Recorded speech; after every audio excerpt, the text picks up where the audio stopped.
पीडितांच्या बाजूने सपोर्ट करणं, मात्र त्या आयोगाच्या अध्यक्ष रुपाली चाकणकरांची भूमिका घेतलेली आहे. मला काही लोकांची नावं घेऊन सुद्धा तोंड खराब करावं वाटत नाही. आयोग वगैरे जे असतात ना, त्याच्यावर ज्या व्यक्ती नेमलेल्या असतात ना, त्या व्यक्ती फार कायदेशीर तज्ज्ञ आहेत म्हणून नेमलेल्या नसतात.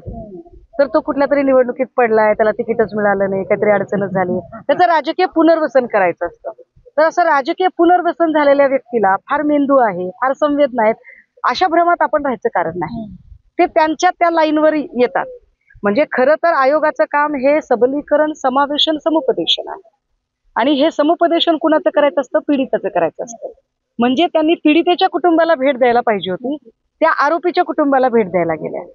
याचा अर्थ त्यांना त्यांचा प्रोटोकॉलच कळला नाही. आउट ऑफ द बॉक्स जाऊन त्यांनी जे काम केलेलं आहे ते काम अतिशय चुकीचं आहे. महिला आयोगाने काय सांगितलं त्यावेळेला, की तिने स्वतःची नीट काळजी घेतली नव्हती, तिला काय आजार आहे तो दडवून ठेवला होता. म्हणजे ह्यांच्याकडून काय आपण अपेक्षा करायची? पण मला असं वाटतं की या सगळ्या संबंधाने आम्ही लढायला खंबीर आहोत. आम्ही लढू. बीडची लेकमाता आहे ती आमची लेक बहीण आहे. आम्ही तिच्यासाठी उभं राहिलं पाहिजे. कारण आमच्या समोर फार मोठं हत्तीचं मस्तक उभं आहे, 50 कोटीचा दावा वगैरे. खरं तर तुम्हाला सांगू का, मला असं वाटलं एवढं मोठं नाव म्हणल्यावर त्यांच्या आबरूची किंमत लई मोठी असेल. त्यांनी 50च कोटी कशी काय लावली मला कळलं नाही. मला तर लई मोठी वाटली. मयत डॉक्टर यांच्या प्रकरणामध्ये एक पहिल्या दिवसापासून ज्यांनी आवाज उचलला त्या सुषमा अंधारे आपल्यासोबत आहेत. त्यांनी नुकतीच कुटुंबाच्या भेट घेतली, सांत्वनपर भेट घेतलेली आहे. ताई, आपण पहिल्या दिवसापासून आवाज उचललेला आहे आणि महाराष्ट्र टाइम्सने त्याला दाखवायचं देखील काम केलेलं आहे. आता तुम्ही परिवाराची भेट घेतली. आता आपण परिवाराची भेट घेऊन पहिली गोष्ट तर त्यांना सांत्वन करणे, त्यांना आधार देणे. आम्ही तुमच्या दुःखात सहभागी आहोत. शिवसेना उद्धव बाळासाहेब ठाकरे हे सगळं कुटुंब त्यांच्या सोबत आहे, त्यांच्या दुःखात आहे. आणि नुसत्या शाब्दिक सोबत नाही, तर त्यांच्या लढ्यामध्ये जिथे कुठे अडचण येते तिथे आम्ही सोबत आहोत हे त्यांना आश्वस्त करणं गरजेचं होतं. त्यासोबतच या लढाईची सध्या कायदेशीर दिशा काय असावी, ती कायदेशीर दिशा कशी ठरवावी, याही सगळ्या संदर्भाने बोलणं गरजेचं होतं. त्याची चर्चा झालेली आहे. आणि शिवाय सन्माननीय पक्षप्रमुख उद्धव साहेबांनी स्वतः फोनवरून या कुटुंबाशी संवाद साधलेला आहे. आणि कुटुंबाने हा सगळा संवाद साधत असताना आत्ता त्यांना ज्या ज्या गोष्टी अपेक्षित आहेत तपासाच्या दरम्यान, ती नेमकी दिशा कोणत्या बाजूने असावी, चौकशीच्या कक्षेत कोण कोण असलं पाहिजे, तर ह्या सगळ्यांच्या संदर्भाने ते मागणी केलेली आहे. आणि पक्षप्रमुखांनी आश्वस्त केलेलं आहे की आपण 2 तारखेपर्यंत त्यांना जो अल्टिमेटम दिलाय तो अल्टिमेटम आपण वाट बघूया. जर 2 तारखेपर्यंत होत नसेल तर 3 तारखेला आम्ही रस्त्यावर उतरतो. राज्यामध्ये लाडकी बहीण योजना ज्या सरकार राबवतं त्या सरकारचे प्रमुख देवेंद्र फडणवीस यांनी आरोपीची पाठराखण करत त्यांना क्लीन दिलेले आहे.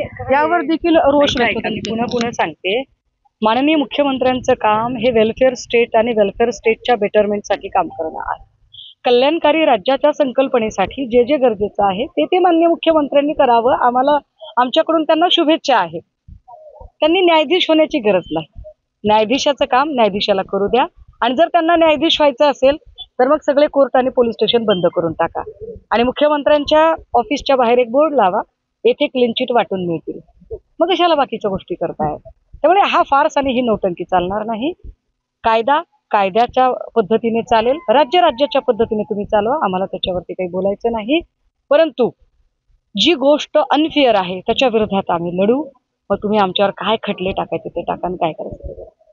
जेव्हा पोलीस प्रशासन कारवाई करायला मागं कसूर करतं तेव्हा महिला आयोगाची स्थापना झालेली आहे आणि त्या महिला आयोगाचं कर्तव्य असतं की पीडितांच्या बाजूने सपोर्ट करणं, मात्र त्या आयोगाच्या अध्यक्ष रुपाली चाकणकरांची भूमिका घेतलेली आहे.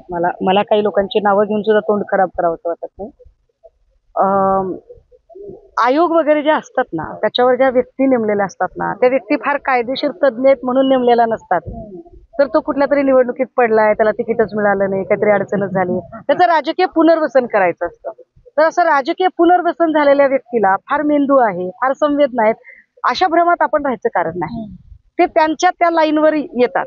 म्हणजे खरं तर आयोगाचं काम हे सबलीकरण, समावेशन, समुपदेशन आहे.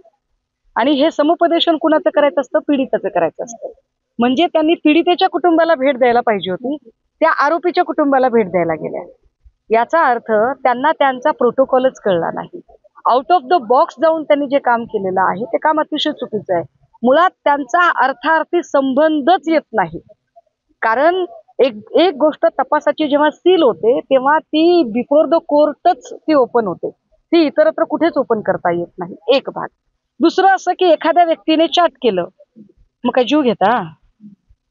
आता माझं कामच असं आहे की मला रात्री अपरात्री फोन येतात.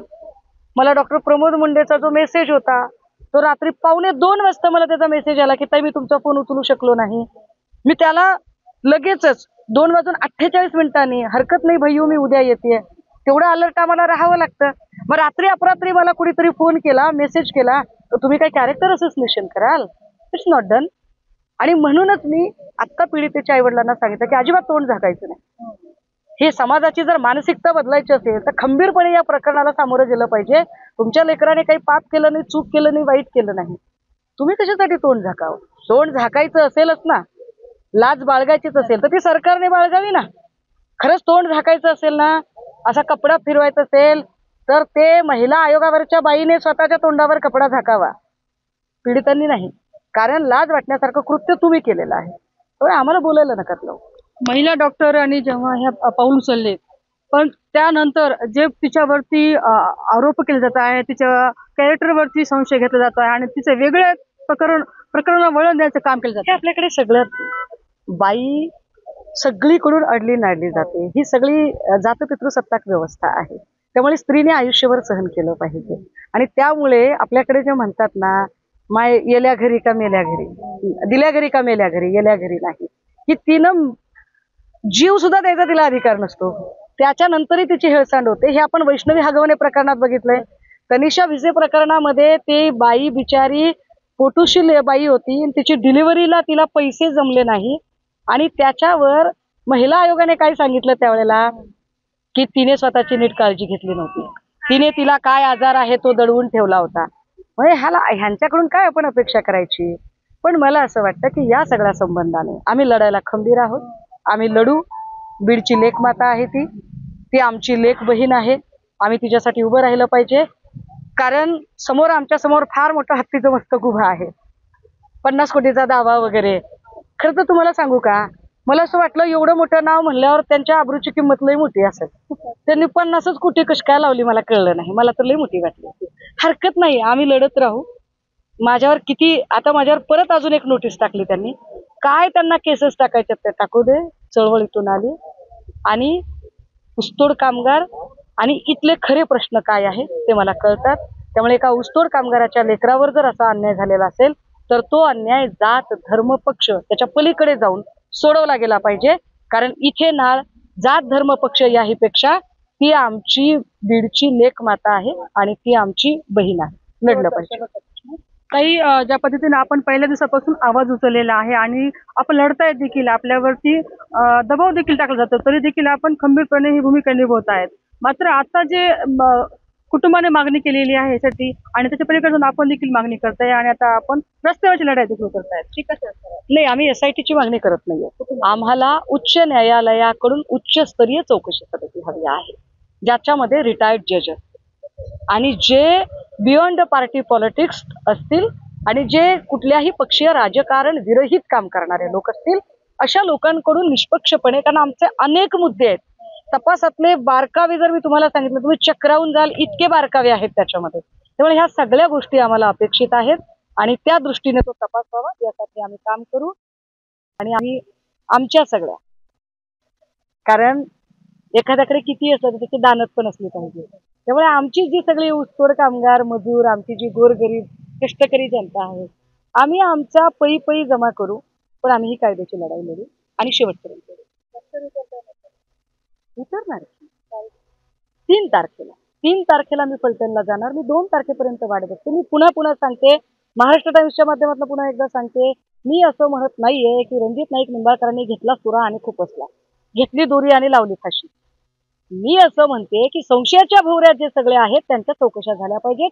बस, नाईक निंबाळकरांनी चौकशीला सामोरं जायचं, संपला विषय. ज्या पद्धतीने या प्रकरणाला वळण दिलं जात आहे आणि सर्व काही समोर गोष्टी येत आहेत, मात्र प्रशासनाच्या वतीने आणि सरकारच्या वतीने जी भूमिका निभवायला पाहिजे होती त्या ठिकाणी देवेंद्र फडणवीस कुठे चुकले असं देखील या ठिकाणी म्हटलं आलेलं आहे. आणि महिला आयोगाच्या रुपाली चाकणकर या देखील चुकले असल्याचं या ठिकाणी म्हटलं गेलेलं आहे. आता येत्या 3 तारखेला स्वतःहून सुषमा अंधारे या फलटण या ठिकाणी आंदोलन करणार आहेत आणि पीडितेला न्याय द्यायचा प्रयत्न करणार आहेत. त्यामुळे संजीव रायसह सुकेश नायकवाडे, महाराष्ट्र टाइम्स.